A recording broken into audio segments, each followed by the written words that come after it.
such a way that ruined us forever. And it was a result of hunger. It was the sound of prayer, like Marge was declaring. It was just a purity, a simplicity to go after him and to go all night. We didn't look at the clock. We were just hungry enough to stay there. We were hungry enough to dig. You know, sometimes you have to dig wells. And some people get bored digging, but people that are hungry enough, they'll dig till they hit gold. And sometimes you gotta, in prayer, you gotta dig the well. You gotta keep digging. Something's down there and you know it. And I believe that as we dig, as we steward prayer, you're gonna get more hungry than you've ever been. When God releases hunger, it's just a little taste. But the invitation is to steward it in the secret.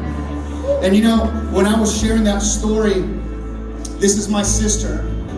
She's my younger sister.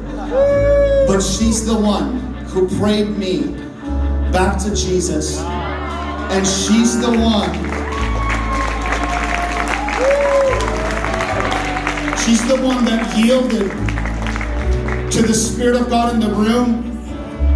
To a degree, she surrendered to a degree where her body would violently vibrate for hours and sometimes the whole night. She would be burning hot, but she said it felt good. But you know what I think is sometimes God is looking for someone who is willing to be a fool in the room. Someone who's so surrendered that they don't care what people will think. That they will yield to the presence and the power of God to that degree where God has them. And I think when God had her in the room, God moved through her into the room and took the whole room. And so I'm not looking for a crowd tonight. I'm looking for one.